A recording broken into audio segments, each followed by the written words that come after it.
있죠. Le président, veuillez vous asseoir.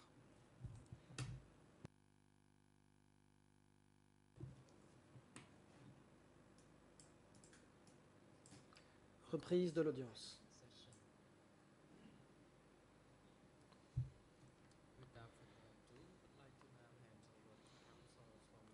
Donnons la parole à la défense de Nuon Chea, qui pourra poursuivre l'interrogatoire du témoin.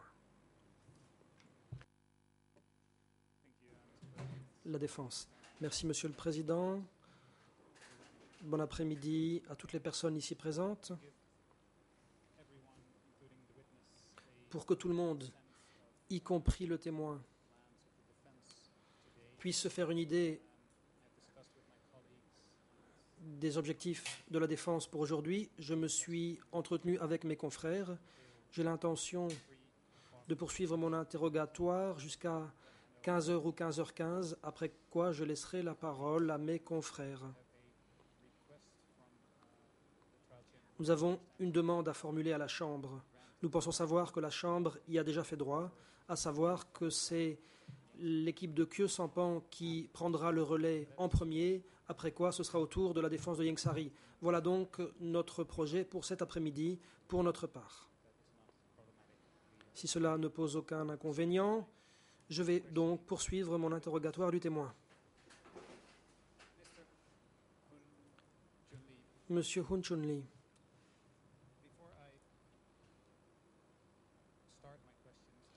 Avant de vous poser mes questions, j'aimerais vous informer que parfois je pourrais peut-être poser des questions auxquelles il sera difficile de répondre. Mais j'essaie de déterminer quelles sont les sources de vos connaissances. J'essaie de savoir comment vous avez appris certaines choses et à quel moment vous les avez apprises. Je n'essaye nullement d'insinuer que je ne vous crois pas.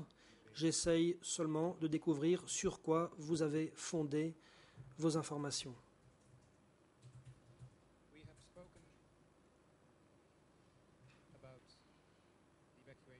Nous avons parlé de l'évacuation de Battambang. Nous avons parlé des soldats de Lon Nol, mais vous avez aussi parlé, dans votre déposition, du personnel médical de l'hôpital militaire. D'après ce que vous avez déclaré,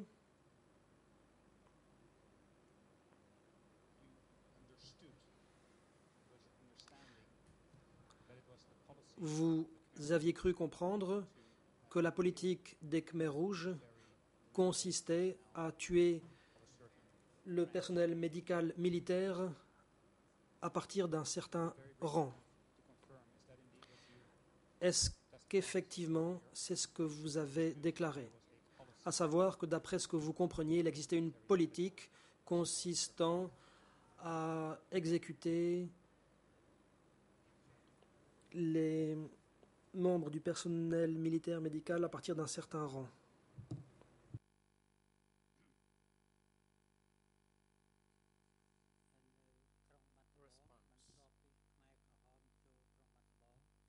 Réponse. Après que les soldats Khmers rouges sont entrés dans la ville de Battambang,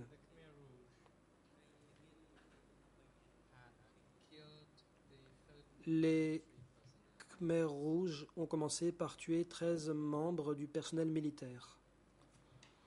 La défense.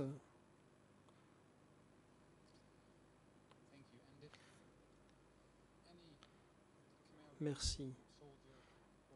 Est-ce que des soldats ou des fonctionnaires, est-ce que des soldats Khmers rouges ou des responsables Khmers rouges ont dit que telle était la politique des Khmers rouges, à savoir d'exécuter tous les membres du personnel médical militaire? Réponse.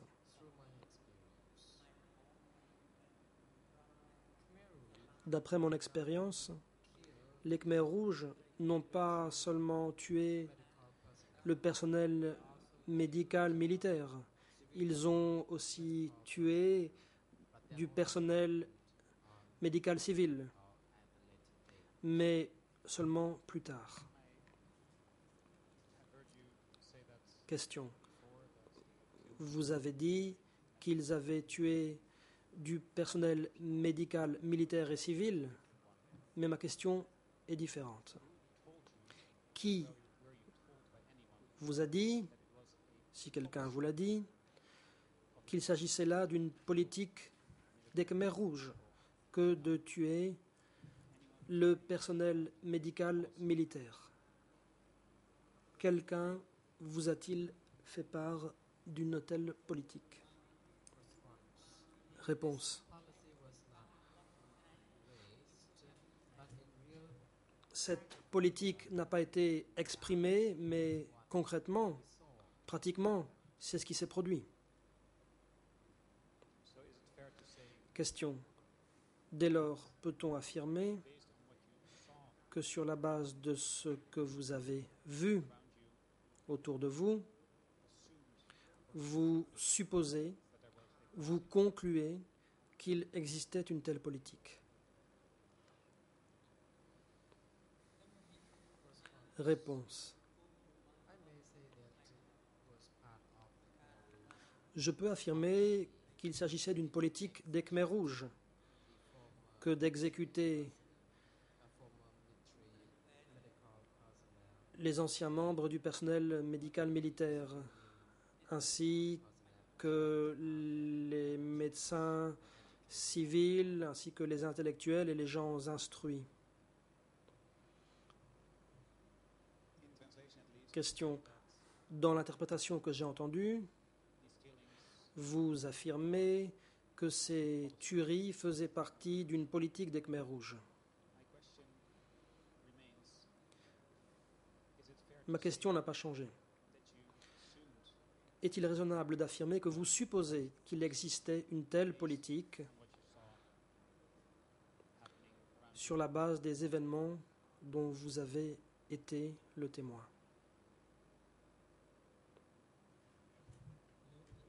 Réponse.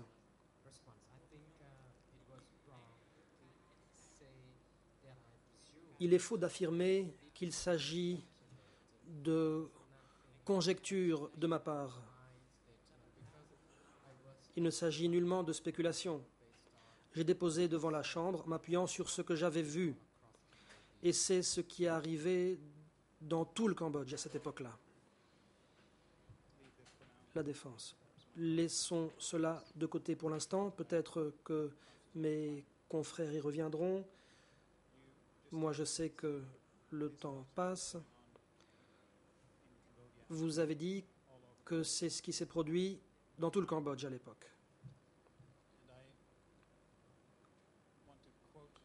J'aimerais vous citer un extrait de votre livre.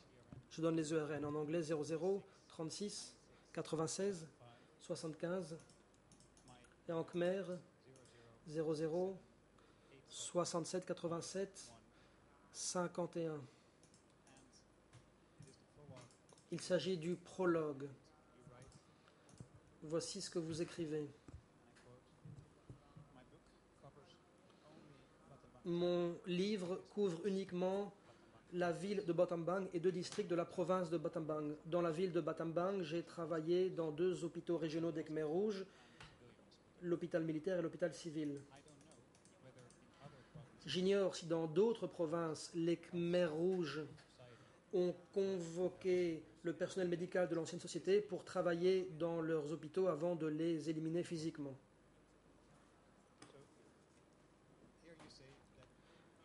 Vous dites ici que vous ignorez si dans les autres provinces, les Khmers rouges ont convoqué le personnel médical de l'ancienne société pour travailler dans leurs hôpitaux pour ensuite les éliminer physiquement.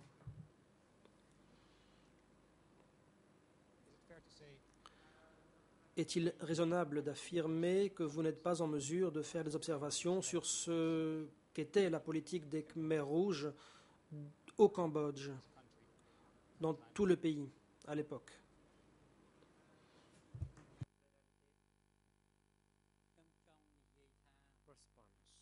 Réponse. Ce que j'ai dit, c'est qu'à Battambang, les Khmers rouges ont demandé au personnel médical de travailler dans les hôpitaux, après quoi ces gens ont été exécutés. Je ne savais pas si ces gens ont tous été exécutés. En tout cas, ce que je sais, c'est que ces gens ont successivement été exécutés. La défense. Je ne parle pas des exécutions de Battambang. Je parle d'autre chose. Il y a quelques instants, vous avez affirmé que tout cela faisait partie d'une politique qui avait été mise en œuvre à l'échelle de tout le Cambodge. Je viens de vous lire un extrait dans lequel vous-même affirmez que vous ne saviez pas si dans d'autres provinces, les Khmers rouges avaient convoqué le personnel médical pour retourner travailler dans les hôpitaux avant d'exécuter ces gens. Monsieur le témoin, peut-on dire que vous n'êtes pas en mesure de faire des observations sur la politique qui existait au Cambodge à l'époque, tout simplement parce que vous n'en avez pas été le témoin, vous ne l'avez pas connu, puisque vous êtes resté à Battambang et dans ces deux districts de la province de Battambang.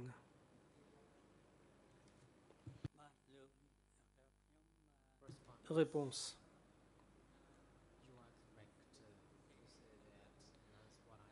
Effectivement, c'est ce que j'ai écrit dans mon livre.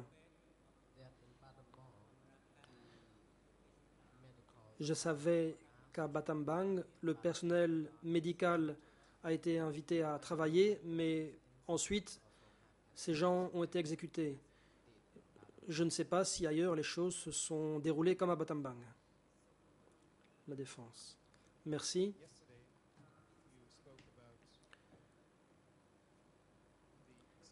Hier, vous avez parlé du personnel de l'hôpital civil.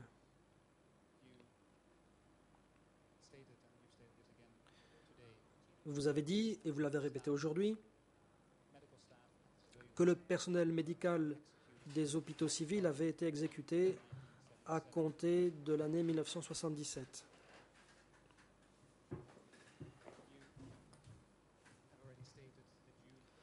Vous avez déjà dit que vous n'aviez jamais été personnellement le témoin d'exécution. Aujourd'hui, vous avez aussi dit que certains de ces membres du personnel avaient été soit envoyés travailler dans les champs, soit avaient disparu.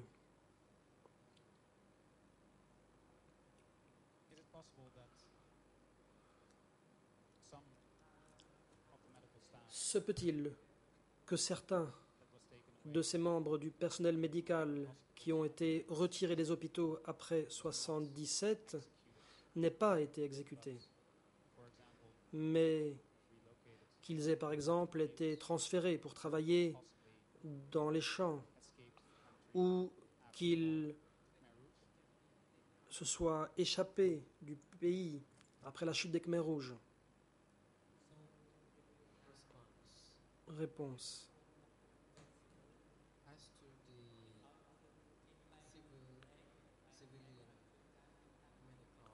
Pour ce qui est du personnel médical civil, il a été dit à ces gens qu'ils devaient travailler comme médecins dans les hôpitaux de district. Il y avait 4 bureaux où ces gens ont été invités à exercer. Le 30 janvier 1977, l'ordre a été donné de transférer ces gens ailleurs. Et le lendemain, le 31, tout le monde était parti vers le nouvel endroit. Nous avons dû aller dans les coopératives. Plus tard, nous avons appris que tous avaient disparu successivement. 2 d'entre eux ont leur nom dans les listes de prisonniers de S21. On en a parlé ce matin. On a demandé à certains de soigner les malades, mais ils ne sont jamais revenus. Je l'ai appris par leurs épouses qui ont survécu au régime et qui m'ont dit que leur mari n'était jamais revenu. La défense. Merci.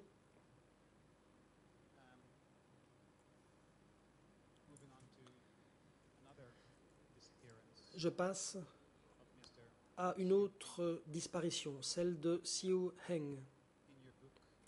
Dans votre livre, vous parlez de Siu Heng à la page suivante, en Khmer 0067 87 58 et en anglais 00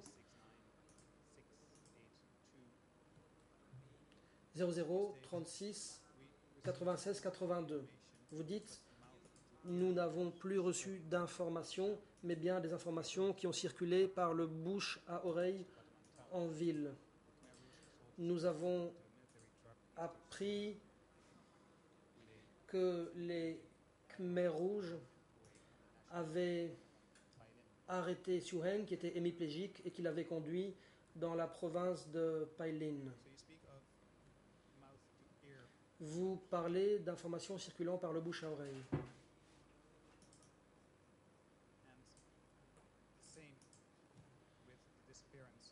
Même chose pour la disparition de Lachar Sang. Initialement, vous avez répondu que vous ne saviez nullement qui avait donné l'ordre de la disparition de Lachar Sang. Peut-on dire que tout ce que vous savez sur la disparition de ces deux personnes, vous le savez par ouï-dire, par le bouche à oreille?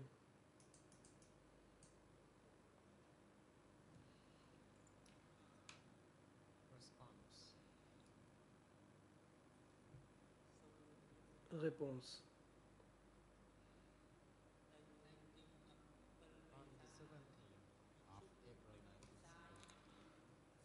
Le 17 avril 1975, nous avons entendu une émission radio de Phnom Penh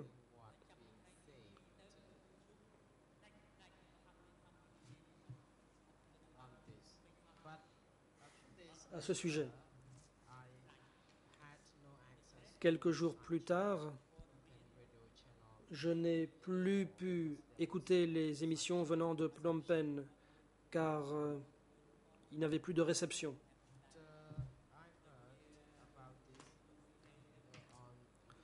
J'ai entendu ça par le bouche à oreille et ça s'est révélé exact. La femme de Siu Heng a été emmenée. Les Khmers rouges m'ont demandé de travailler à l'hôpital P2.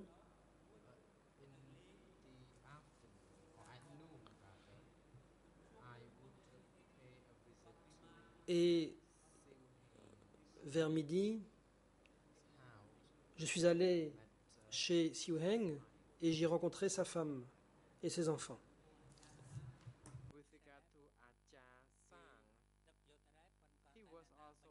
Quant à Lachar Sang, lui aussi a été emmené. Mais je ne savais pas qui avait ordonné qu'il soit retiré. Question. Vous dites que vous ne savez pas qui a ordonné qu'il soit retiré.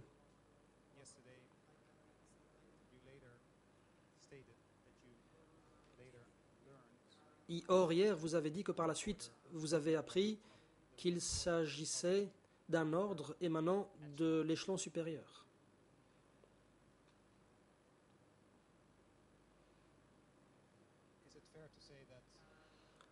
Est-il raisonnable d'affirmer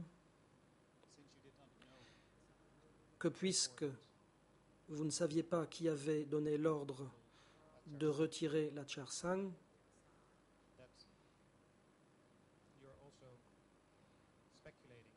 vous émettez des conjectures lorsque vous parlez de ceux qui ont donné l'ordre qu'il soit retiré.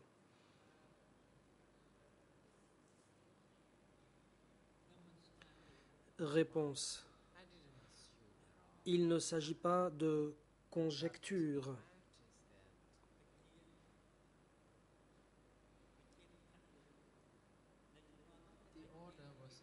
Le fait est qu'un ordre a été donné par l'échelon supérieur. Les gens disaient qu'ils n'en savaient rien. Les gens décidaient que l'ordre venait de l'échelon supérieur. La défense. Vous dites qu'il ne s'agit pas de conjecture. Vous dites que l'ordre venait de l'échelon supérieur. Qui a donné cet ordre au niveau de l'échelon supérieur?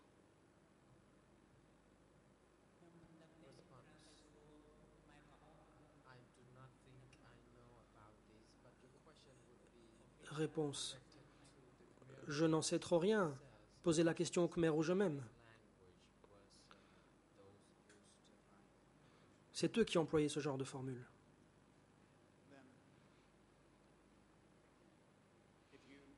Question. Si vous ne savez pas qui a donné l'ordre de retirer l'Achar Sang, ne diriez-vous pas que vous émettez des conjectures lorsque vous dites qu'un ordre a été donné dans ce sens par l'échelon supérieur?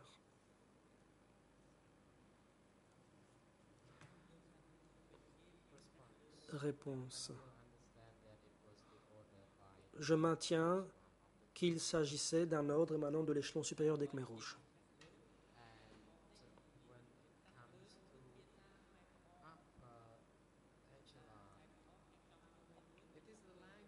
L'échelon supérieur, c'était une expression utilisée par les Khmers rouges. À chaque fois qu'ils nous parlaient, ils faisaient référence aux ordres et instructions émanant de l'échelon supérieur. Peut-être qu'ils voulaient se dérober à leurs responsabilités. À l'époque, tous les Cambodgiens savaient bien que les ordres venaient de l'échelon supérieur, parce que c'était les Khmers rouges qui employaient sans cesse cette expression. Question. Peut-on donc dire que votre réponse est fondée sur la manière dont vous compreniez le fonctionnement du système qui était en place sous les Khmers rouges?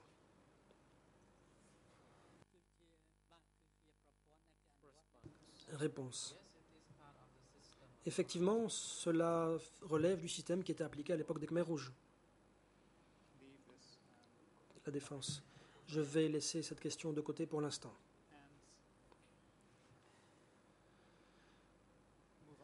Je passe à un autre thème, à savoir le temps que vous avez passé à l'hôpital de Phrampek Luang de mai à juillet 1975.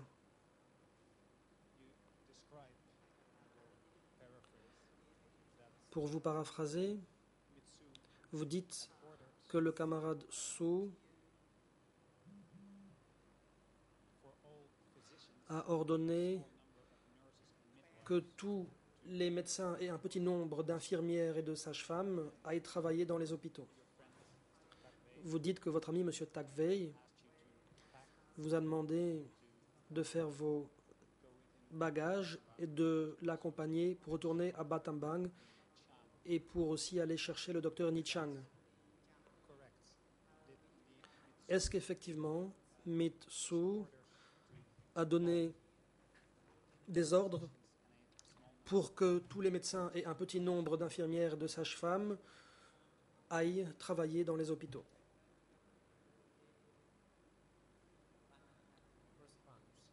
Réponse. C'est exact. On a demandé aux gens de travailler à l'hôpital de Prek Luang. Une lettre a été envoyée par le camarade Su me demandant de travailler à l'hôpital de Prek Luang. Mais avant de travailler à Prek Luong, on m'a aussi demandé d'aller chercher un autre médecin dans un village pour qu'il aille travailler avec moi. Question.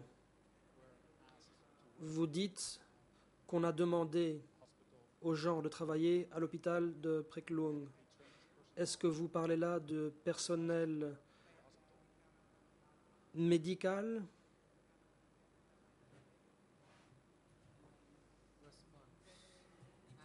Réponse.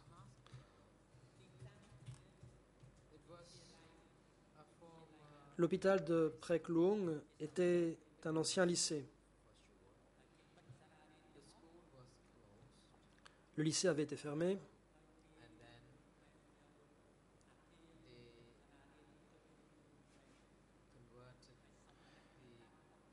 et l'école avait été transformée en un hôpital. Il n'y avait pas assez de matériel médical. Question. Ma question portait sur autre chose. Mitsu a donné l'ordre que les médecins et un petit nombre d'infirmières et de sages-femmes aillent travailler dans les hôpitaux.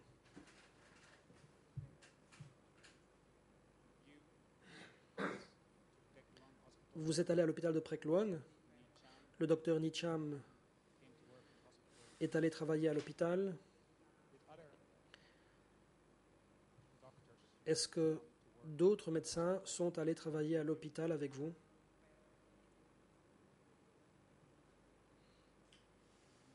Réponse.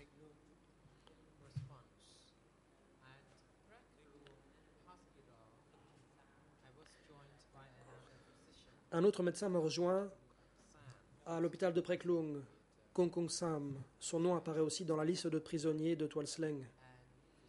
Il y avait aussi le médecin Nicham et aussi un dentiste et une infirmière. Au total, 4 personnes. Hormis ces 4 personnes que je connaissais, les autres étaient du personnel médical Khmer Rouge. Hospital. Question. Et à propos de l'hôpital de Prek Luong, c'était un hôpital pour les civils, n'est-ce pas? ទីពេទ្យព្រែកលួងនេះជាមន្ទីរពេទ្យដែលខ្មែរក្រហមហៅថាមន្ទីរពេទ្យថ្នាក់ស្រុកបាទទីពេទ្យថ្នាក់ស្រុកដែលគេទៅ Réponse. Prek Luong était un hôpital au niveau du district qui servait à soigner les civils. You have stated in your book that for those patients who are... Question. Et donc, quand vous avez des patients qui étaient très malades, vous Where were these drugs? Vous avez dit que vous prescriviez les bons médicaments, mais d'où provenaient ces médicaments?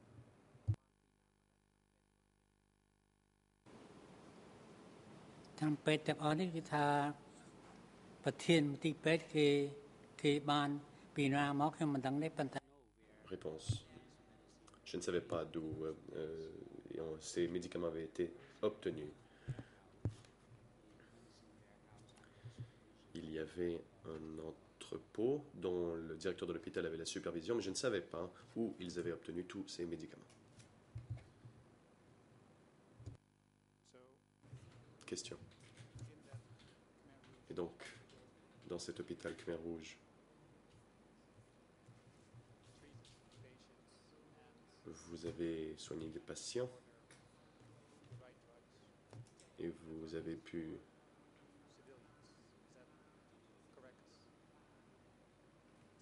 commander les bons médicaments pour soigner des civils. Est-ce là une façon exacte de décrire la situation à l'hôpital de Prek Luong? Réponse. C'est exact.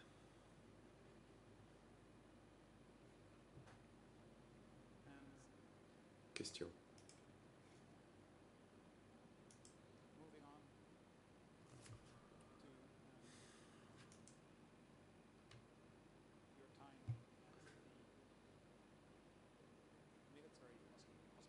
Si l'on pouvait maintenant parler du temps que vous avez passé à l'hôpital militaire P2, de juillet 75 à octobre 76.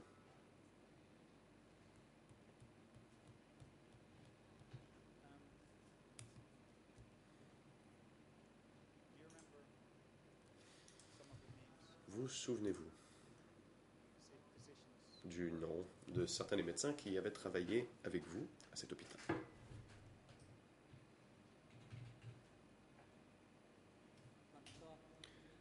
Réponse. J'ai travaillé à l'hôpital de Prelong pendant 2 mois, puis j'ai reçu une lettre du commandant adjoint du secteur 3. Dans cette lettre, on m'envoyait travailler à l'hôpital militaire P2. Dans cet hôpital, j'étais le seul médecin. Les autres étaient des soignants, Khmer Rouge.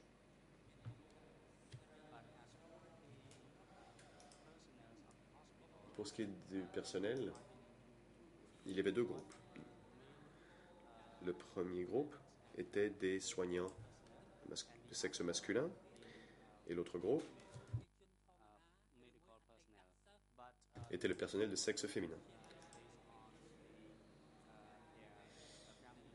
Et ils étaient catégorisés selon leur biographie. Par exemple, les enfants des cadres Khmer Rouge, c'était un groupe, et l'autre groupe, c'était les enfants des personnes ordinaires. Quant à moi, j'étais dans le groupe du personnel médical dont les parents étaient des gens ordinaires. Quand j'étais là, je n'avais pas de poste particulier. J'étais membre du personnel de base. Et je me considérais comme un prisonnier, moi-même. À cette époque-là, chaque fois qu'il y avait un problème technique, si par exemple on avait besoin d'un médecin pour soigner certains types de maladies, on faisait appel à mes services pour ausculter et soigner les patients.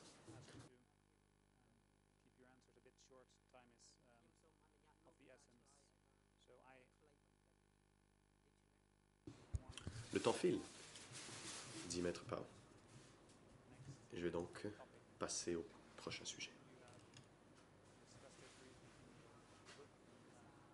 Vous l'abordez brièvement dans votre ouvrage. Vous en avez parlé bien rapidement lundi. Il s'agit des chirurgies expérimentales.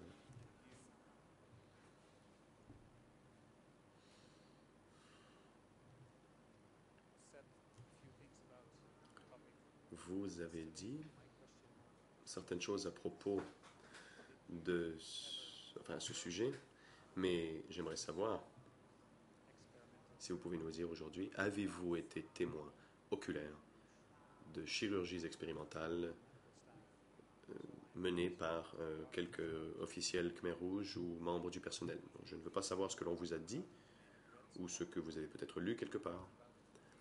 Non, je vous demande si vous avez été témoin direct d'une chirurgie expérimentale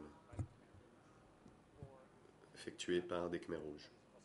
Ou avez-vous peut-être participé à une telle chirurgie?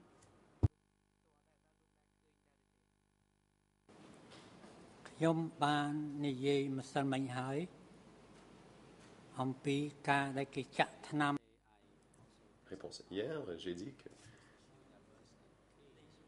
qu'il y avait eu un cas où l'on avait injecté une femme, Maître Pao dit. Nous avons entendu ce que vous avez dit hier.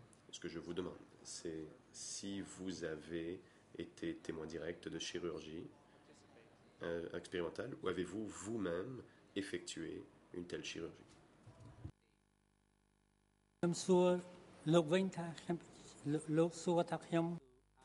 Réponse. Donc j'aimerais que l'on revienne en arrière. Votre question était, ai-je vu ou ai-je été témoin d'une chirurgie expérimentale? Mais à quoi faites-vous référence? Me parlez-vous de la femme qui, comme je l'ai dit, avait été anesthésiée? C'est ce que j'ai dit hier. Ou parlez-vous en général d'expérience, en fait, d'expérience chirurgicale générale? Question.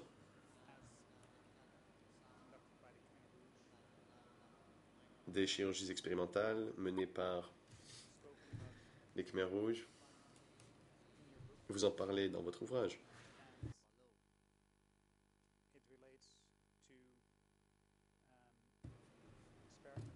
That were allegedly conducted. Vous dites que des expériences avaient supposément été effectuées sur des gens que l'on opérait alors qu'ils étaient toujours en vie à des fins de formation.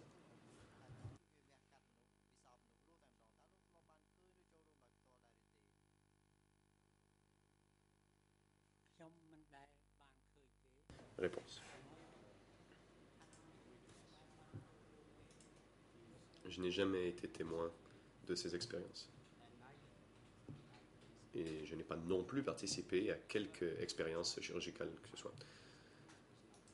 Je n'étais pas expert en anesthésie. Maître Parr, merci.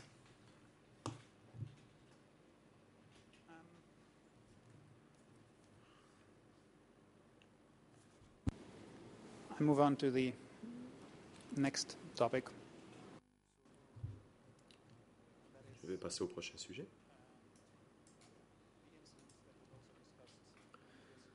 Je voudrais que l'on aborde l'incident dont a parlé le procureur hier. C'est cet événement où vous avez accompagné Chan, l'ancien professeur de la faculté des beaux-arts, à un endroit. Et je regrette ma prononciation, mais j'aimerais vous lire cet extrait. On le retrouve à l'ERN en Khmer 00369 705. C'est en anglais, plutôt. Et en Khmer, l'ERN est le 0067 87 89. Je vais lire. Après le déjeuner, j'ai invité Chan pour nous promener le long de la rivière jusqu'à la ville de Mangrosei. Un vieil homme s'est approché de moi, enfin m'a fait signe plutôt, je me suis approché de lui. Que fais-tu ici? J'accompagne un groupe d'artistes, j'ai répondu. Prends ce gâteau de riz, m'a-t-il dit en me le donnant. Nous l'avons remercié et nous avons poursuivi notre chemin jusqu'à ce que nous atteignions la route numéro 5. Notre chauffeur de camion était assis sur un rocher à côté d'un pont détruit. J'étais quelque peu perturbé par une puanteur. Avant le 17 avril 1975, Mangrosei était un champ de bataille féroce. Et lorsqu'il a vu que j'étais mal à l'aise, le chauffeur a dit « Beaucoup de gens ont été tués dans cette région et les corps en décomposition sont toujours là. »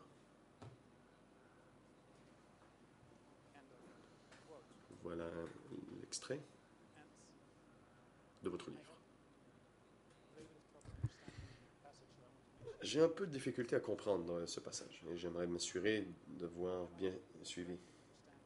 Ai-je raison de croire, à la lecture de ce passage, que vous dites que les corps que vous avez sentis, ou du moins l'odeur nauséabonde que vous avez sentie à cet endroit,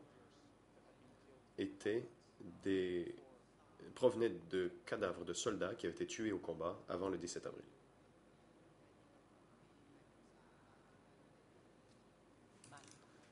Réponse. Effectivement.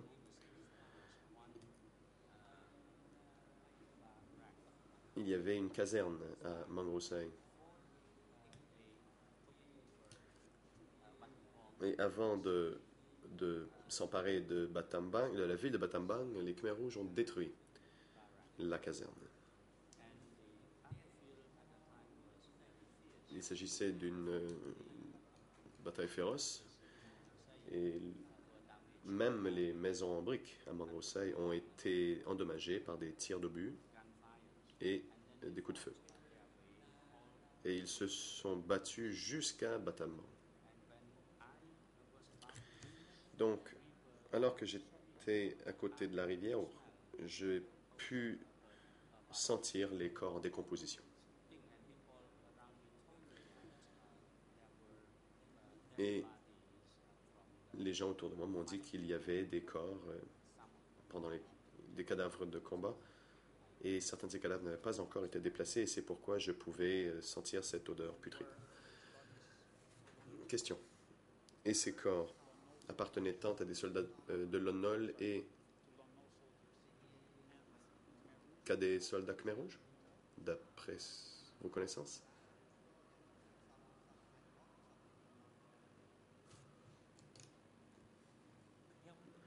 Réponse.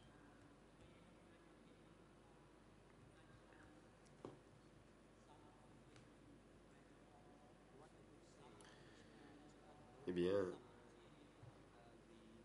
ce que je peux dire, c'est qu'il s'agissait des corps des soldats de Lon Nol.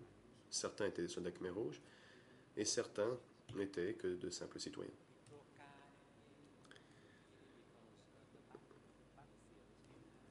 Car les champs de bataille à Mangrosei étaient... c'était une bataille féroce et beaucoup de civils ont été tués lors de cette lutte. Question. Savez-vous ce qui est arrivé à ces corps? Savez-vous si ils ont été enterrés ou s'il leur est arrivé autre chose? Réponse. Je ne sais pas.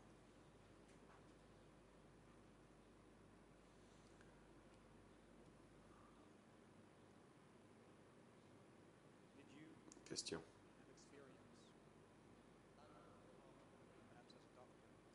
Avez-vous une expérience quelconque, peut-être en tant que médecin?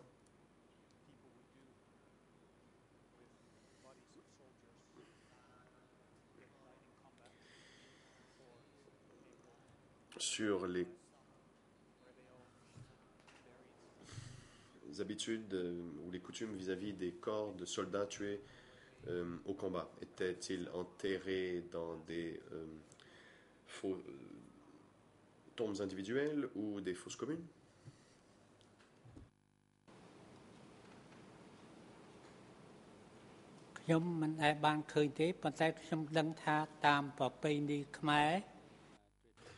Réponse. Je n'ai pas été témoin de la façon, du traitement qu'il réservait à ces cadavres, mais dans la tradition cambodgienne, il faudrait brûler les corps. En général, on fait une crémation à la pagode. Question.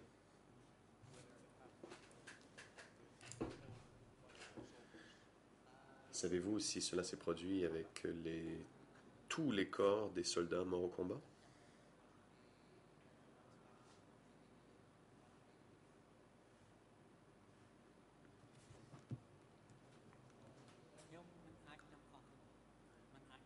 Réponse. Je ne le savais pas. Je ne savais pas tout.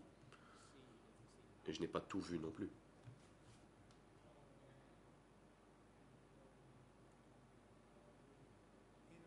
Question. Dans votre livre, vous relatez un autre événement que l'on retrouvera à la page en anglais 00 36 98 13. En khmer 00 678 932. Vous y écrivez un autre événement tragique s'est produit en 1982. C'était le plan K5 notoire.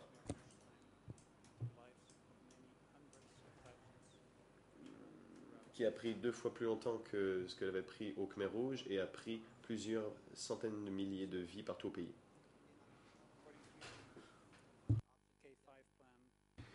Donc, selon vous, le plan K5 a coûté la vie à des centaines de milliers de personnes partout au pays.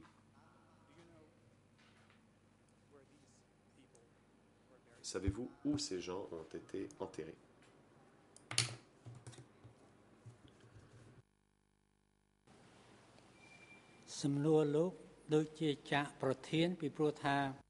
Réponse.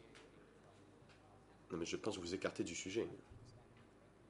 Si j'ai bien compris, votre question devrait être posée selon la période 1975 et 1979. Et maintenant, vous me posez des questions sur 1982. Le président. Le témoin n'a pas à répondre à la question, car elle est non jugée, non pertinente. Mr. Witness, can I ask you who has told you that you... Maître Parr. Monsieur le témoin, mais qui vous a dit que vous ne devez répondre à des questions que portant sur la période 75 à 79?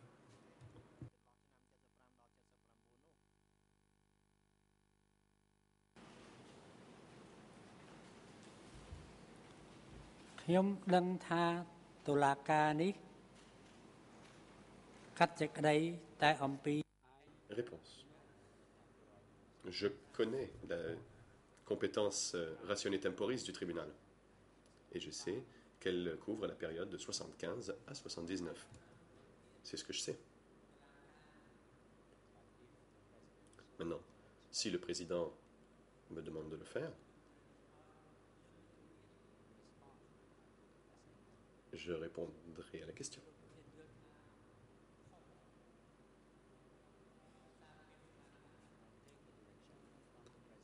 Je me conformerai aux instructions du président. Le président. J'ai déjà tranché cette question. Vous n'avez pas à répondre à la question, car en effet, elle sort de la portée du procès. Maître Parr, dans le document D140-1-1, qui est le rapport de l'expert démographe Eva Tabo, il est écrit la chose suivante. Il ne fait aucun doute que les données de cartographie des fosses communes du DCCAM sont une source essentielle de renseignements sur les victimes du régime du Cambodge démocratique. En utilisant ces données pour évaluer le nombre de victimes est tout à fait normal et ce doit être fait. Toutefois, il n'est fait aucun doute que la majorité des victimes, sinon la totalité dans ces fosses communes, sont des victimes Khmer rouges ou victimes des Khmer rouges. Toujours dans ce même rapport, Eva Tabo ne connaît pas d'autres événements dans l'histoire du Cambodge qui aient causé tant de morts, et donc elle ne connaît pas évidemment l'événement K5 qui, selon le témoin, a coûté la vie à des centaines de milliers de personnes. Le K5 a eu lieu, enfin du moins était dans la région, en particulier la région de Battambang, et donc il est fort probable que les gens qui sont morts dans le cadre du projet K5 se sont retrouvés dans des fosses communes, simplement parce qu'il y en avait des centaines de milliers. Et donc, c'est une question tout à fait pertinente. Et il est juste de demander aux témoins si ces corps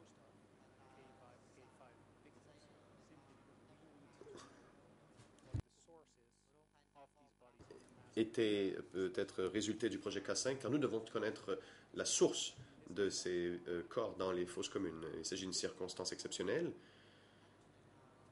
et je suis d'avis qu'une question portant sur un fait sortant de la compétence rationnelle temporis du tribunal est importante ou est permissible. Le président interrompt. Monsieur le témoin, vous n'avez pas à répondre à cette question.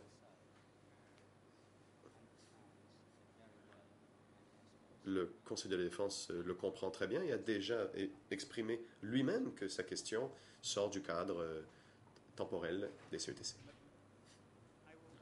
Maître Powell, j'aimerais une ordonnance mieux motivée que simplement ça ne fait pas partie de la compétence rationnelle temporis. La défense prétend, c'est notre position, que des centaines de milliers de victimes n'ont pas été tuées par les Khmers rouges, mais bien par le plan K5. Ce témoin a des informations pertinentes. Il parle dans son livre de centaines de milliers de personnes tuées par le plan K5. C'est tout à fait pertinent et de nature à décharge, et nous devons pouvoir suivre cette voie. Et de simplement d'invoquer la compétence rationnelle temporis des CETC ne permettra pas, sauf tout le respect que je dois à la Chambre, d'aller au fond des choses.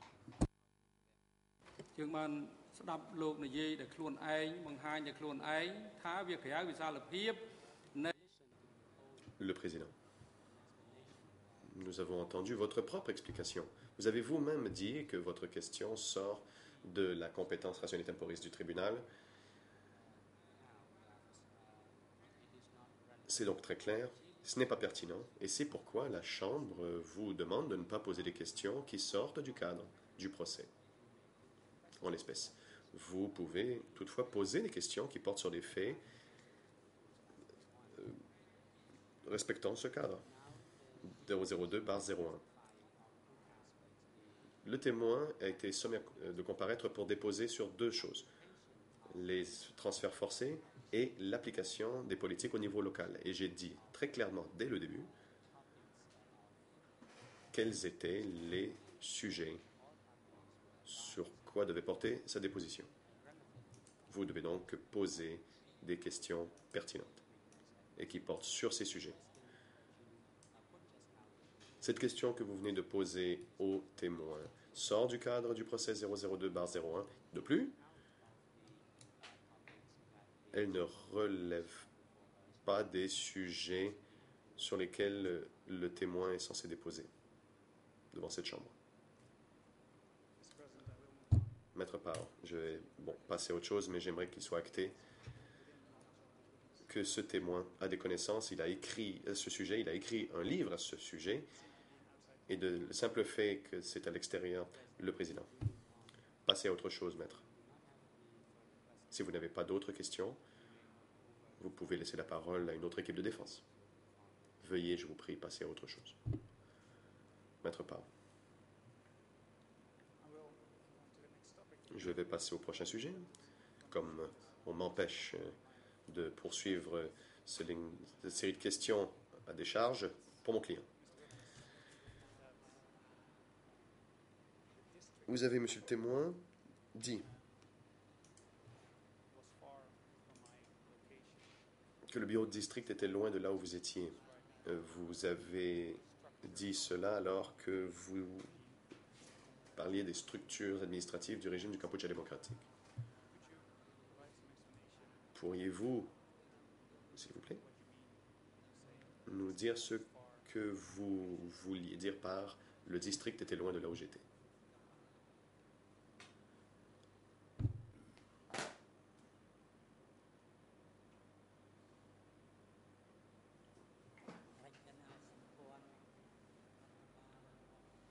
Réponse.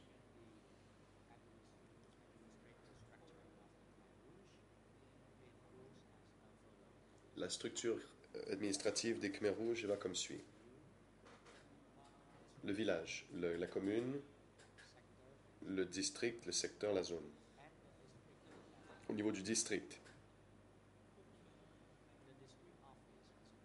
il y avait un bureau. Et le bureau de district était loin du village où j'habitais. Voilà ce que je voulais dire. En fait, ce n'était pas si loin.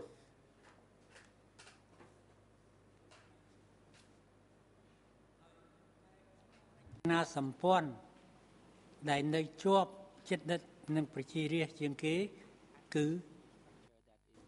la structure administrative la plus proche de la population était le comité de commune. Question. Saviez-vous ce qui se passait au bureau de district pendant la période du Kampuchea démocratique?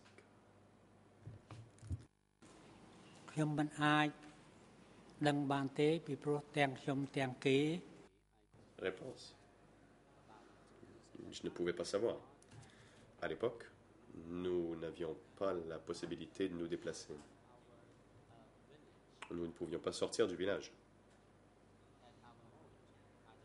par nous-mêmes du moins. Sinon, nous pouvions courir un risque et nous devions donc rester dans notre village. Question. Merci.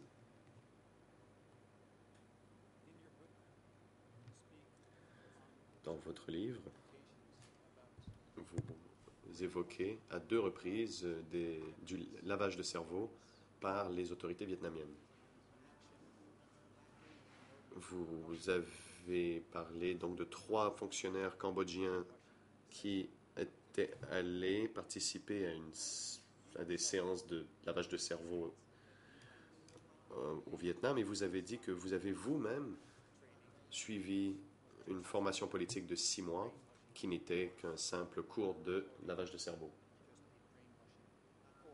Je cite donc votre livre ici, et on retrouve cette citation à l'ERN en anglais 00 369 807, en Khmer 00 678 8926, je répète, 00 67 89 26. Et à une autre RN en Khmer 00 67 89 33.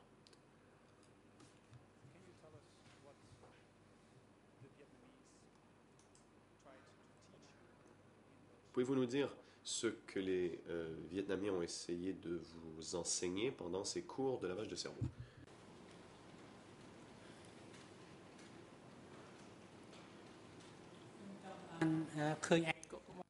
Le président. Monsieur le témoin, veuillez attendre avant de réponse.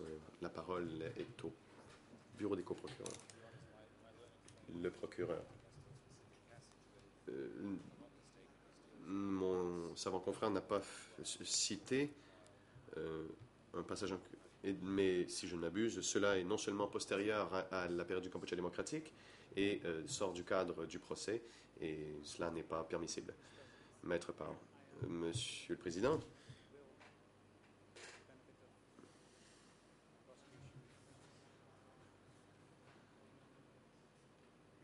je vais citer l'extrait en question pour le gouvernement du bureau des coprocureurs.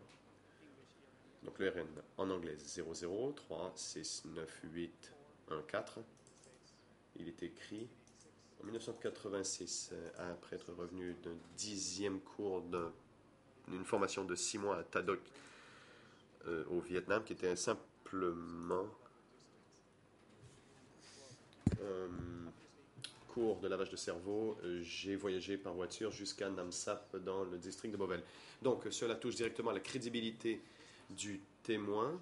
Il dit que les Vietnamiens faisaient du lavage de cerveau. Cela porte sur des questions politiques. Nous avons toujours maintenu notre position qu'une des raisons pour lesquelles on se concentre dans cette affaire sur ces quelques accusés était le souhait du Vietnam et par la suite le souhait du Parti du peuple cambodgien d'avoir le moins de personnes possible à rendre des comptes sur ces crimes.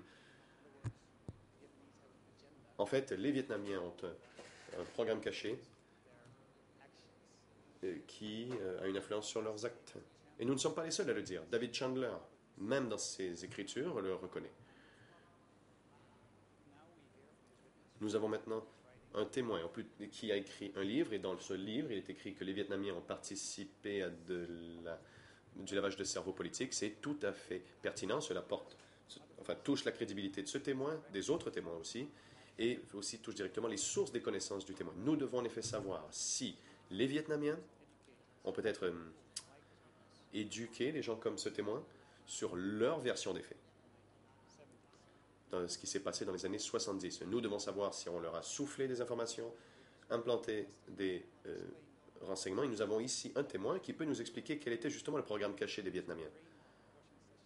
Et nous expliquer en quoi consistaient ces séances de lavage de cerveau. Et ce n'est pas nous qui l'avons inventé, c'est le témoin qui en a parlé. Si, dans n'importe quel tribunal du monde, un témoin dit qu'il a participé à une formation qui était en fait du lavage de cerveau, cela touche non seulement sa crédibilité, mais aussi à ses sources de connaissances. Et la défense doit absolument pouvoir étudier cela plus en détail. C'est direct, c'est sur le sujet du lavage de cerveau.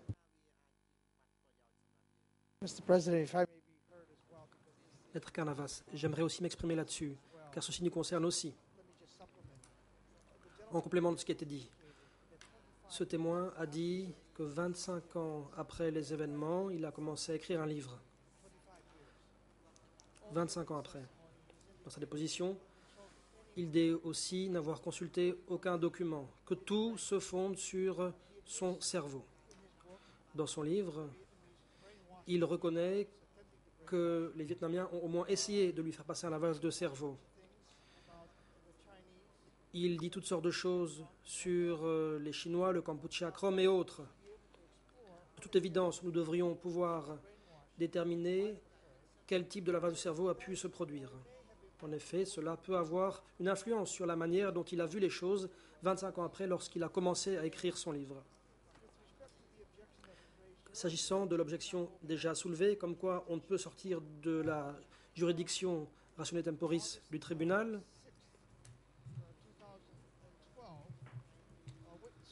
le 6 août 2012, on a demandé au témoin Sum Sokun de faire des commentaires qui sortaient de ce cadre et qui relevaient de l'après 79. Et il a pu le faire. Autrement dit, quand la question est pertinente, la Chambre a été souple et réaliste. Elle a laissé aux parties la possibilité de sortir du cadre 75-79. Or, ici, c'est très pertinent, car cela porte sur la crédibilité des sources qui sont à l'origine de ce livre.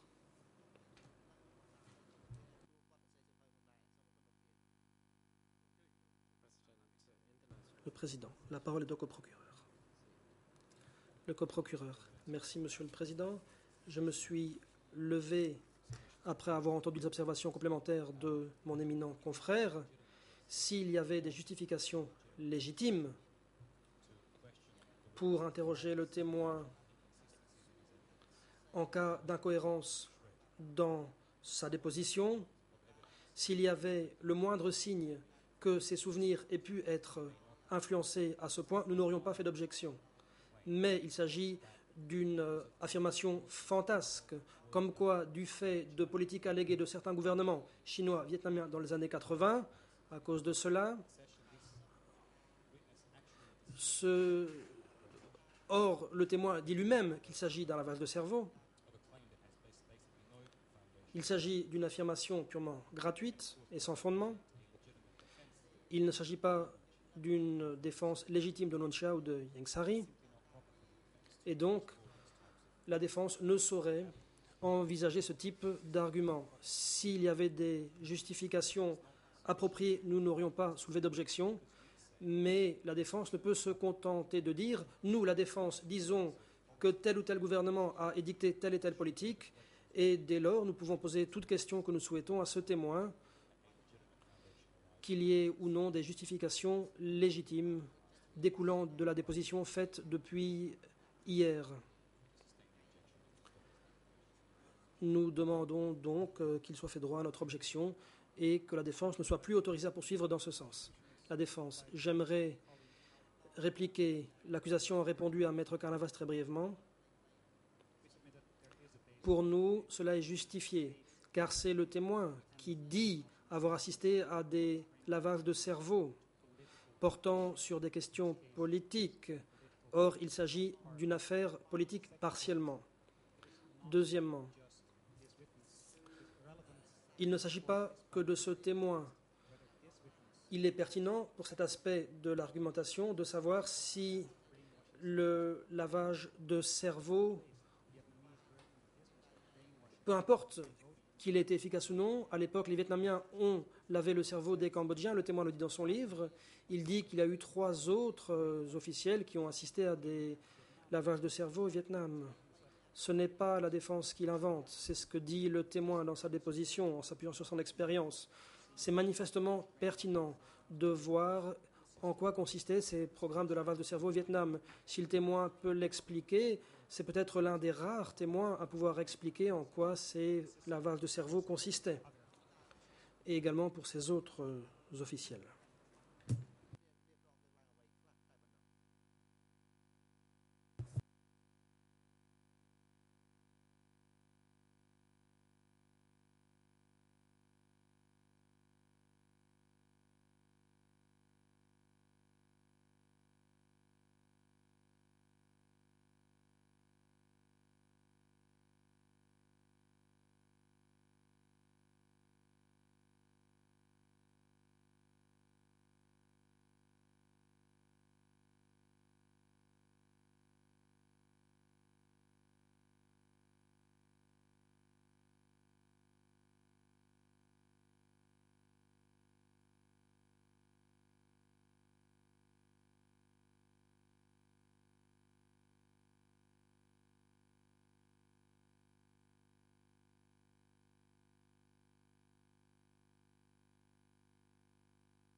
Le président.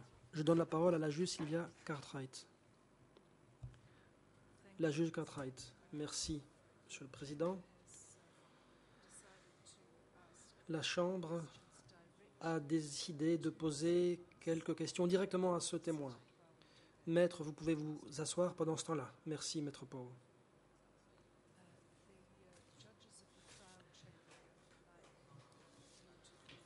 Les juges vous demandent de confirmer si vous avez effectivement utilisé l'expression « lavage de cerveau ». C'est la première question.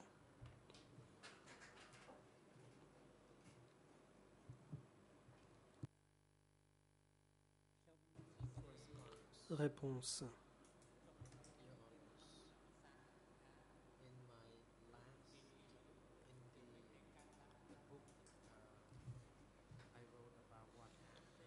Dans mon livre, j'ai aussi évoqué ce qui s'est passé après 79.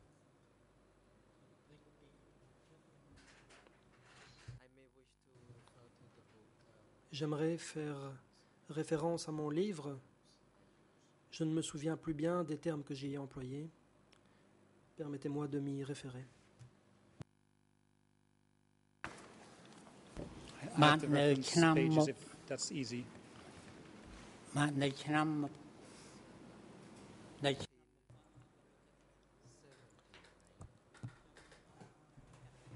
En 1979,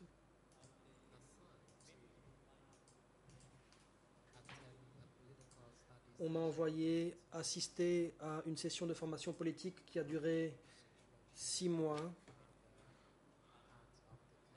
Y participaient des officiels de Phnom Penh et d'ailleurs. C'était une session de formation politique.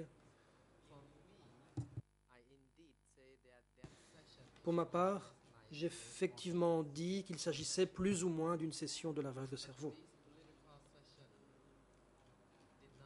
Mais cette session de formation politique n'a eu aucune influence sur ce que j'ai écrit, et ce, contrairement à ce que prétendait l'avocat non-chair. La juge Cartwright. Merci. Cela allait être l'objet de ma prochaine question. À savoir, comment évaluez-vous l'influence de ces sessions sur vous? Je pense que vous venez d'y répondre. Y avait-il d'autres questions que les autres juges voulaient examiner à ce propos?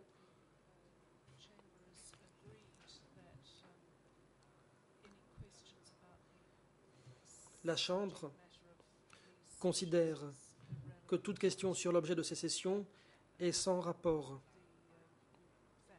avec les faits dont nous sommes saisis dans le cadre du dossier 002-01.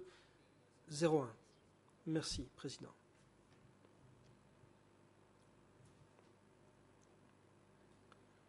Le Président. Le moment est venu d'observer une pause. Les débats reprendront dans 15 minutes à 15 heures. Huissier d'audience, veuillez vous occuper du témoin pendant l'interruption. សូមអញ្ជើញក្រោកឈរ